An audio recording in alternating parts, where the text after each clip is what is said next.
Okay, so this is gonna sound weird, but I think I may have figured out how to fix dating.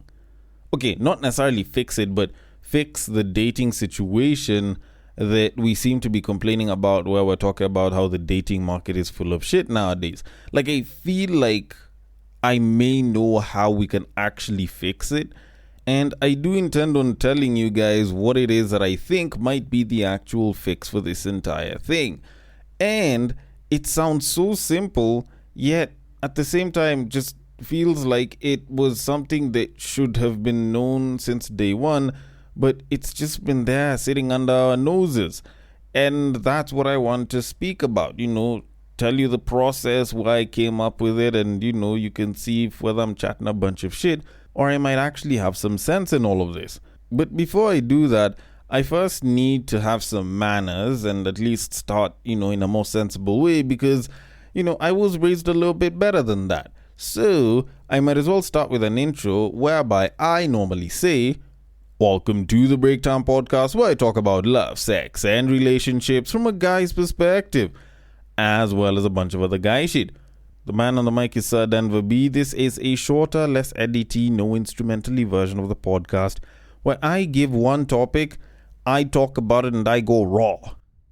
Okay, maybe raw isn't the nicest way to say it, but I basically just give my thoughts on it, and I'm very open, and it's supposed to be very simple, which is why there are no special edits and so much that's being done and no instrumentals in the background.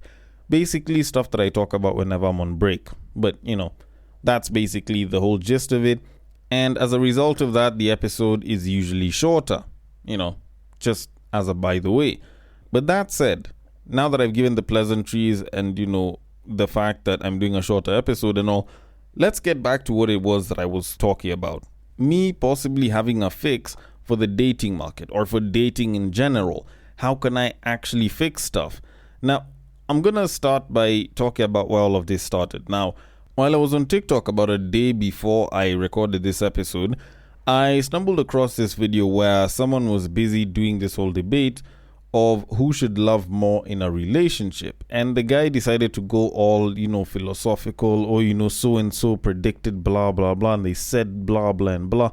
And he spoke about how guys will go and they'll put in work to bag a babe, get into a relationship with them. But then something happens and you would expect that the work would stop. But now they have to put in the work to retain the babe and make the relationship still seem like a worth it thing. Now, I do want to play the clip, then I can get into my thoughts on it, because this was just the precursor. This was like the origin of some sort as to where it is I got my whole thought process on everything. So let me just let the clip play, then I can get into my thoughts on it. So without further ado... Who should love more in a relationship, men or women? There is a researcher we call Robert Breifors. He made an observation in the animal kingdom that is very interesting. The guy observed that in every relationship, it is the woman that actually determines whether a relationship will happen or not, whether the relationship will last long or not. Just remember, in an average relationship, it is the man that does the approaching, he's the one that asks the number, he's the one that does the texting, that does the calling, and the woman is the one deciding whether she's going to accept or not. Then he finally gets her. Something interesting happens. The man who spends months trying to get a woman now becomes scared of losing her. And I think that is where a lot of men get into trouble. You see, when you love somebody, you want to be around them, you want to see them happy, you care about them. But when you are scared of losing somebody, you start tolerating nonsense. You won't be able to tell the person the truth because you are scared the person will get angry and leave. You stop confronting problems and bad behaviors, and suddenly the relationship becomes a dynamic where it is one person struggling to keep the other, and the other person just sitting in the receiving end deciding whether to stay or not. That is not partnership. That is a pursuit that will never end, and that is not what a relationship is. This is the point where the woman needs to now step up. Just because you have more romantic options doesn't mean you have more meaningful options. 100 men wanting you doesn't mean 100 men want to build a life with you. Don't let that illusion of option make you relax and not commit towards building your relationship. If you're in a relationship with a man you claim you love, you have to choose him also. You can't build a lasting relationship around only one person's desire for it to work. So again, men or women, who should love who the most? I think you both should just love each other deeply. That way, even if the man buy more gifts than the woman, it doesn't really become an issue. Because why? The woman also commits to buying. She also puts in effort to surprise the man. So even if we come at the end of the month and look at the man bought 50 gifts and the woman bought 25, it doesn't matter, because those 25 she bought came from love, sacrifice, and commitment. So please, don't come from my head. This is the balance I want to give. Let me know what you want me to talk about next in my video. It's your boy Eli, and this is Infinite Greed.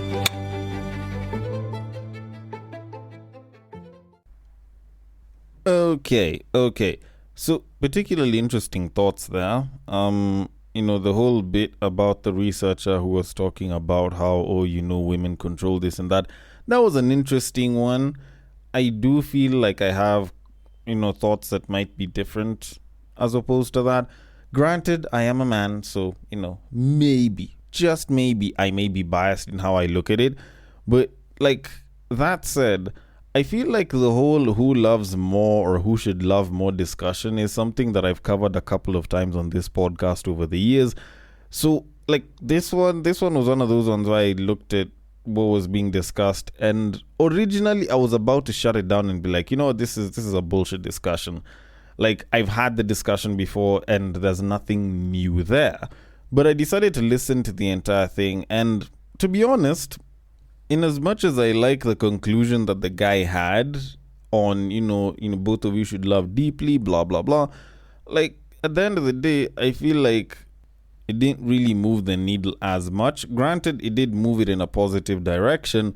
It's just that I felt like, to some degree, it still kind of did make me feel the same way about this entire discussion, which is, it is a bullshit discussion. Mainly because, and this is normally what I say every time people bring up this discussion, you can't quantify love. Like, people are always about who should love more, men or women, and people will say, the man should love more if it's a guy who's on the side of women or if it's women saying. But if it's guys who are on the side of guys are like, no, the woman should love more. And they'll always give their justifications on the entire thing. But the truth of it is, you can't quantify love.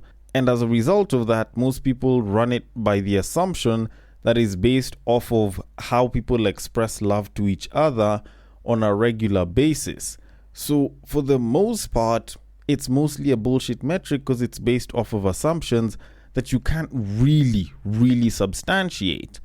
But with that being said, I thought about it for a second, and this is actually a discussion that has kind of been eating at me for a bit ever since I did the previous episode. And I thought about it for a bit, and like, we talk about who should love more, men or women, but what if we change that discussion a little bit? Like, how about we decided to ask a different kind of question instead of that one? Because I feel like that one will always bring up a debate which you can't entirely win on either side if you're arguing it out with the opposite gender, not unless if you support them. So what if we instead stopped asking who loves more, men or women, and started asking a different question, which would be who should be wanting to date a lot more? And at that point, my mind opened up and I was looking at it from a completely different angle. And, I was trying to look at different, sides to the entire question. Should it be men or the women? And I'll be very honest, it was a very simple answer. I just concluded that men should want to date a lot more. But there's some explanation that I need to give around it so that it makes sense. Now, when you think about it, oftentimes people always talking about, who should love more, men or women. But what if we kept it equal and kept it 50-50? Do you think that would change the situation on the ground as far as the dating market is concerned and made men suddenly want to start dating? Because when you think about it, a lot of the dating and relationship bits at the initial stage are usually initiated by the man. And as such, it would probably mean that the chances of having such a thing would probably increase if you include the man. And the reason why I say that the man is usually the most impactful at the initial stages of the relationship, or should I say dating, is because when you look at it, for the most part, the person that's going to approach the other side is usually going to be the man. Also, the expression of desire to date and or be in a relationship with the opposite sex is mostly, if not regularly, initiated by the man. Also, when you think about it, and I know some people might not like it, but I haven't found enough to refute this, women hold the keys to sex, but men hold the keys to the relationship.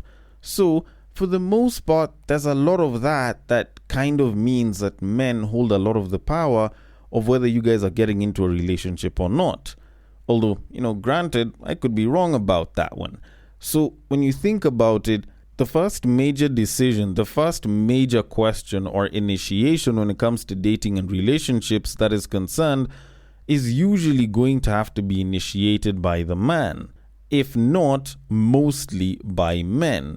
So when you look at it, at the end of the day, for most of these people, or should I say for most women, to actually leave the dating market, and by leaving the dating market, I mean getting into something serious with someone else, aka a relationship, they would more often than not require that a man makes the initiation to actually start dating or be in a serious relationship with them.